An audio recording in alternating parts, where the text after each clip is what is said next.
It's the kind of thing that keeps you up at night, isn't it? That specific moment. Maybe it was years ago, maybe just last week, where you said something you can't unsay, or you made a decision that put a wall up between you and someone you love. And the silence that follows, it's heavy. It's not just about the argument anymore. It becomes about the distance. And I think a lot of people feel like once that distance is there, the bridge is burned. Like, well, I messed up. That's it. It's over. Exactly. There's this sense of permanent disqualification. But today, we are pushing back against that idea. We're exploring the concept of restoration, specifically through the lens of faith. How do you find your way back to the people you've hurt, or the people who've hurt you? And how do you find your way back to peace in the process? Because honestly, Jake, sometimes the hardest person to make peace with isn't the one across the room. It's the one in the mirror. Wow, yeah, that is the truth. We're going to get deep into that today. We're looking at the mechanics of apology, the spiritual side of humility, and the long, sometimes slow road of rebuilding trust. Let's dive in. Let's do it. So, Rachel, looking at the notes we have on this topic of finding your way back, the very first hurdle is one I think most of us trip over immediately. It's the shame. Oh, absolutely. Shame is a paralyzing agent. Psychologically speaking, guilt is I did something bad, but shame is I am bad. And if you believe you are bad, you don't try to fix the relationship because you don't think you deserve to fix it. Right, you retreat. Exactly. But the core of this faith-based approach to restoration is flipping that script. It starts with humility, not shame, and there is a massive difference. Break that down for me, because in the heat of the moment, admitting you're wrong feels like weakness. It feels like losing. It does feel like losing if your goal is to be right. But if your goal is connection, humility is actually a power move. Think about the story of the prodigal son in the Christian tradition. It's a classic narrative of restoration. The son takes his inheritance, leaves, squanders it all, and ends up in a pig pen. Rock bottom. Right, but the pivotal moment isn't when he gets his money back, because he never does. The pivotal moment is when he comes to himself. That's the phrase used. He realizes his condition and he decides to go home not as a conquering hero, but as a servant. That is humility. It's saying, I am not asking for perfection. I am just offering a willing heart. That's interesting. So owning the mistake doesn't weaken you. It actually frees you up to move. It frees you from the defense mechanism. As long as you're defending your mistake, you're stuck to it. You're chained to the past version of yourself. When you admit it, I did this, I was wrong, you actually separate yourself from the action. You're saying, that was me then, this is me now. Okay, but let's play devil's advocate here. What if the other person isn't ready for your humility? You come in, hat in hand, willing heart, and they just slam the door. Does faith help there? Or are you just left standing in the cold? That is the hardest part, and that is why the framework we're looking at says restoration has to start vertically before it starts horizontally. Vertically meaning with God? Yes, if your stability depends entirely on the other person accepting your apology, you're on shaky ground, because people are hurt, people are unpredictable. But if you ground your identity in your faith first, reconnecting with God, you get a different kind of fuel. What does that look like practically? Is it just praying, God, make them like me again? No, it's deeper. It's about realignment. When emotions are tangled, prayer provides clarity. It stops the spiral. You know that spiral where you rehearse the argument in the shower?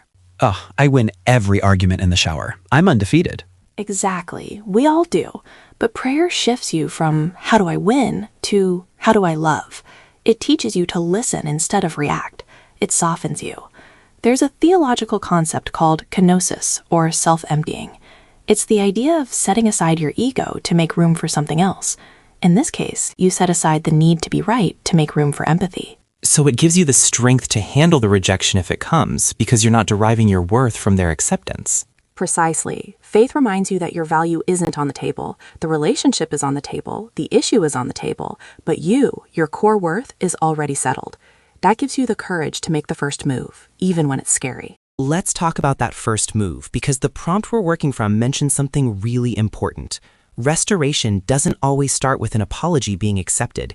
It starts with the courage to try. Yes. Obedience over outcome. Obedience over outcome. Unpack that.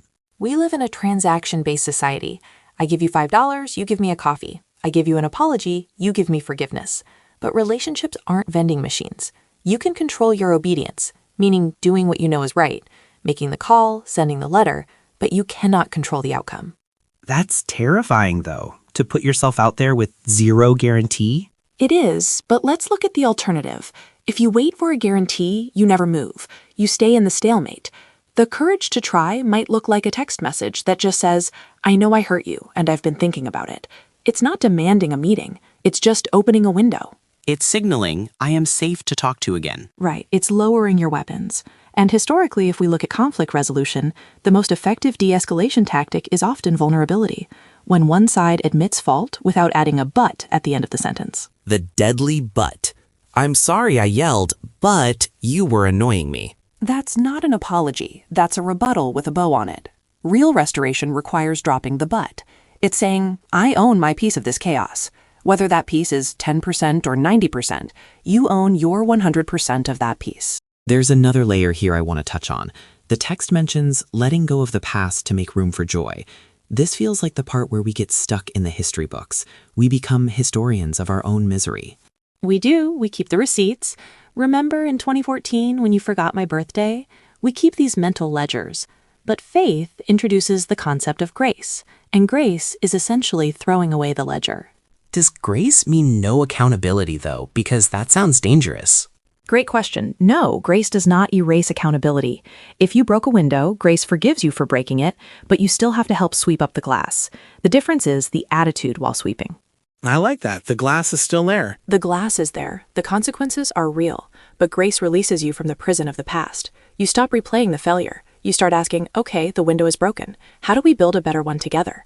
If you're constantly dragging yesterday into today, you have no hands free to build tomorrow. And that leads to bitterness. And I think bitterness it's acid, right? It eats the container it's stored in. That's a famous quote, often attributed to Nelson Mandela or similar figures, that resentment is like drinking poison and waiting for the other person to die. When we let go of the past, we aren't just doing it for them.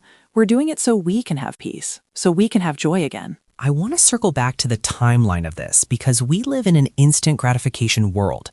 We want the Amazon Prime delivery of forgiveness. I said sorry. Why aren't we best friends again by Tuesday? Yeah, the microwave mentality applied to relationships. It doesn't work. Rebuilding takes time. Trust is built in drops and lost in buckets. Ooh, trust is built in drops and lost in buckets. That's good. I can't take credit for it, but it's true. You can lose years of trust in one bad evening. To get it back, you have to add drops to the bucket day after day. Consistency. Faith teaches patience here. It teaches us to love without conditions. So if I'm the one trying to restore the relationship, I need to be prepared for the long haul. I can't get frustrated if they're still hurt 3 weeks later. Right. You have to show up differently, speak differently, live differently. Over time, your actions become the apology. If you say you've changed, but you act the same, your words are noise. But if you're consistent, even when it's hard, even when you're not getting the validation you want, that is what rebuilds the bridge. It's almost like you have to be the steady constant in the chaos you helped create. That is beautifully put. Yes, you become the steady constant. And that stability is what eventually allows the other person to feel safe enough to walk back across the bridge. Is there ever a time where restoration isn't possible, where you do all this, you pray, you have humility, you wait, and it just doesn't happen? Yes, we have to be honest about that. Romans 12:18 says, "If it is possible, as far as it depends on you, live at peace with everyone." The key phrases are, "if it is possible," and "as far as it depends on you." So there's a recognition that it might not depend on you. Exactly. You can't force someone to reconcile. Sometimes restoration looks like forgiveness from a distance. It looks like wishing them well, praying for them, but acknowledging that the relationship as it was is gone. And finding peace in that reality is also a form of healing. That's a tough pill to swallow, but I think it frees people from the guilt of failed reconciliation. If you did your part, you can rest. You can rest. And you can know that God specializes in rebuilding. Even if that specific relationship doesn't look like you thought it would, God restores you. He restores your heart. He prepares you for future relationships. So to the person listening right now who is staring at their phone, debating whether to send that text, or sitting in the car dreading going inside, what's the final word? Don't let the past rob you of the future. As long as you have breath, there is a potential for a shift.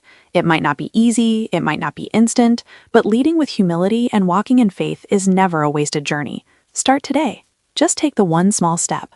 One step, that's it. Rachel, this has been incredibly powerful. It's a heavy topic, but I feel lighter just talking about it. Me too. It's a good reminder for all of us. Absolutely. Well, that wraps up our conversation for today. If this episode sparked something in you, if a name popped into your head while we were talking, maybe take that as a nudge. And if you know someone who is struggling with a broken relationship, send this their way. Sometimes the best way to start a hard conversation is to share something that speaks for you. Thanks for listening, and we'll catch you next time.